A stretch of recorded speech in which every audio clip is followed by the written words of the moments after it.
JPSC exam पास कर जब एक बहन डीएसपी बनती है तो जयराम महतो का आखिर में बयान क्या रहता है। किस तरीके से सम्मानित करते हैं उनके घर पहुंच करके और भी हौसला अफजाई करते हैं।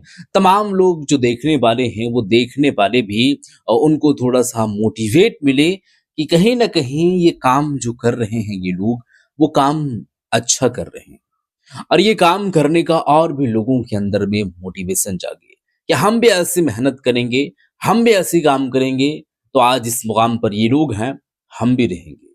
तो देखिए धनबाद की ये खबर है, जेपीएससी एग्जाम को वो पास कर और जब डीएसपी एक बहन बनती हैं तो उनके घर जो है वो जयराम मातो जी पहुंचते हैं और पहुंच करके जो उनका एक आखिर में एक नजरिया रहता है, जो सोच रहता है और जो उनका एक मैसेज रहता है वो देने की कोशिश करते हैं। उनका आखिर में पैगाम क्या है, मैं आप लोगों के सामने सीधे तौर पर वीडियो रखता हूँ। ये वीडियो को पहले आप देखिए, आगे की हम बातें करेंगे और यहाँ पर जयराम माधो जी का भी कुछ कहना है, वो भी बयान सुनिएगा और जो बहन जो डीएसपी बनी है उनका भी कुछ बयाने हैं तो वो भी बयान सुन करके जाइएगा। तो वीडियो आप लोग देखिए, आगे की हम बातें करेंगे। वीडियो पहले आप देखिए।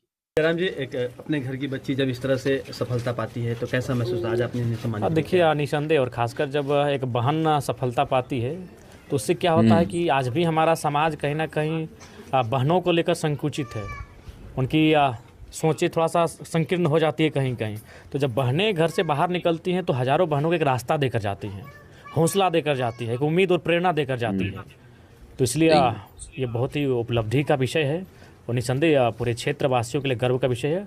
और एक जनप्रतिनिधि होने के नाते मेरी शुभकामनाएं हैं कि अपने भविष्य में और एक ऊंचा मुकाम हासिल करे और साथ ही साथ आने वाली पीढ़ी की नई बहनों के लिए, नए भाइयों के लिए एक नया रास्ता तैयार करके जाए। रिजल्ट बहुत प्रतीक्षित था, बहुत लंबे समय से लोग इंतजार कर रहे थे। देखिए उस पर तो हमारा भी प्रयास रहा था। भूख हड़ताल पर भी बैठे थे। उसके बाद हम जो टीम थी उनको हम महामहिम से मिलाएं और लगभग 5 दिन का समय लिया गया और 5 दिन के अंदर रिजल्ट दिया गया। हम मानते हैं 99% योगदान सबों का है, लेकिन 1% तो हम लोग भी भूमिका निभाएं उस रिजल्ट को जारी करने में। तो निसंदेह बिल्कुल बिल्कुल बिल्कुल। और ये नाम कहीं ना कहीं लेते हुए नजर नहीं आते हैं, अंदरूनी तौर पर काम कर रहे हैं, काम हो रही है। बड़ी बात ये है, अब तमाम लोगों का ये कहना है कि राज्यपाल के पास जाते हैं और मुलाकात करते हैं और तमाम तरीके की बातें बोलते जो नजर आते हैं, वो ऐसा करने से नहीं चलेगा। 1932 की खतियान, स्थानीय नीति, नियोजन नीति, इन सब सारे मुद्दों पर बात करें, क्यों नहीं काम बन पा रही है। राज्यपाल महोदय के पास आप जाते हैं तो काम क्यों नहीं बन पा रही है। तो देखिए मुद्दे काफी है। अब ऐसी बात नहीं है कि वो जब वो बात जाकर के रखेंगे तो तमाम बातें के बाद एक धड़ाधड़ से और धड़ल्ले से काम होते हुए नजर आएंगे।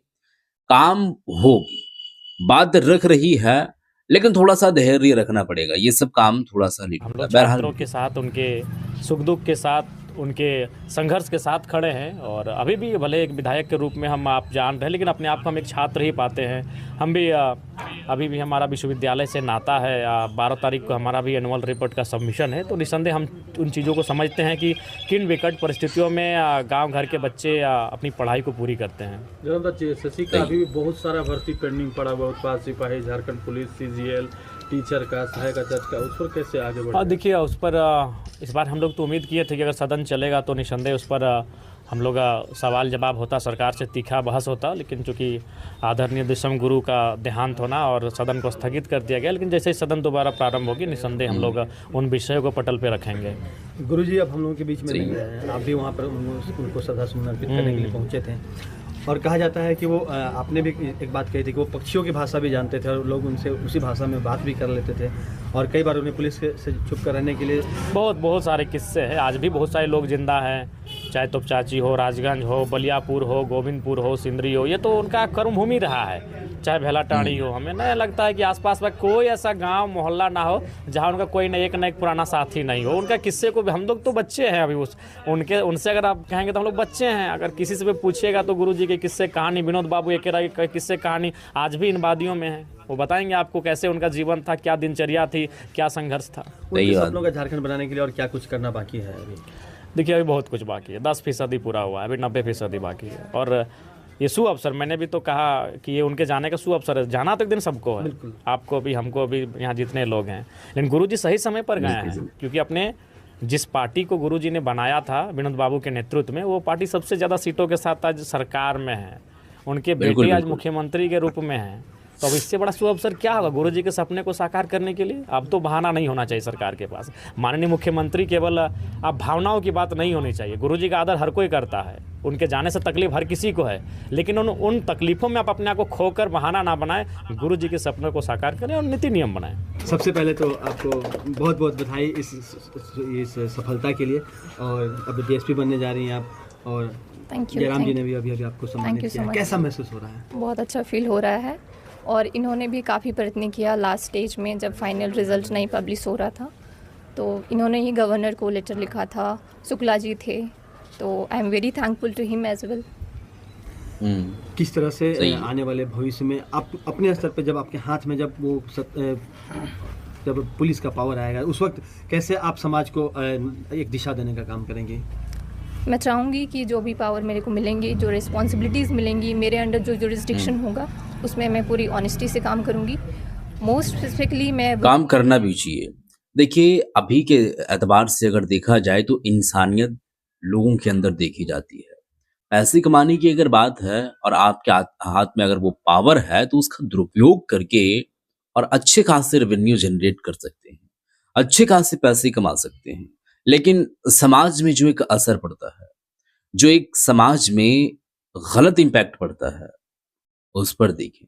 आप अपने तो जो है वो जेब मोटी कर रहे हैं, लेकिन दूसरों के लिए आप क्या कर रहे हैं?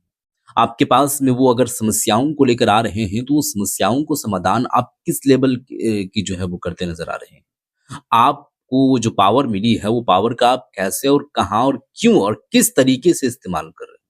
तो ये देखने वाली बात होती है, और इसका जो अच्छे ढंग से इस्तेमाल करता है वो ज़माना याद करती है, लोग याद करते हैं और तमाम तरीके की बात बोलते नजर आते हैं।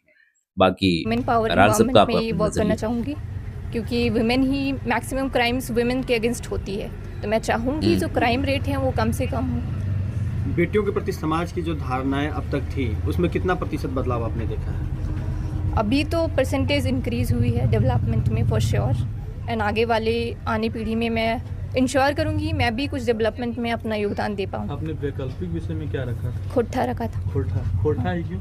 खोटा मेरी मातृभाषा है, मेरी मदर टंग है। और पुलिसिंग को ही क्यों चुना फिर आपने? सही।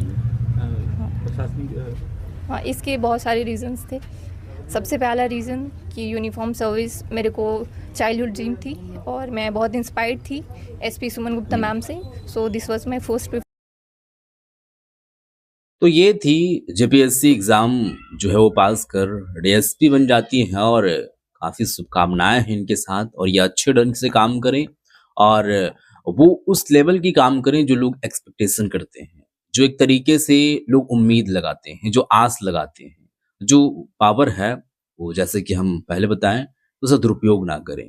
तो ये चीज़ें हैं जो लोगों को अपने आप एक तरीके से अगर वो कदम उठाएंगे और सही राह पर चलने की कोशिश करेंगे तो निसंदेह ये जो राज्य है ये आगे जो है वो तरक्की की ओर जाएगा, तरक्की की ओर कदम जो है वो रखेगी, जब तमाम लोगों का एक तरीके से योगदान रहेगा, अपने अपने क्षेत्र के हिसाब से, अपने अपने काम के एतबार से, अपना अपना एक जो नज़रिया है वो तमाम चीज़ों पर आप ये कोशिश करेंगे, ये सोच लेंगे कि हमको आगे लेकर के जाना है, तो तमाम लोगों के सहयोग से, तमाम लोगों के योगदान से वो मुकाम पर आएगी, अगर सब लोग ये नज़रिया रखेंगे तब।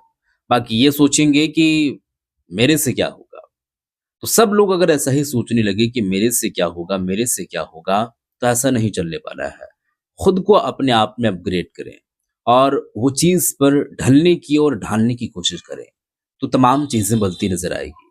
आई होप सो वीडियो देखे हैं आप, इस पर आप लोगों की जो राय है बताइएगा, उस वीडियो को शेयर कर दीजिएगा। मिलते हैं एक और नई वीडियो के साथ, तब तक के लिए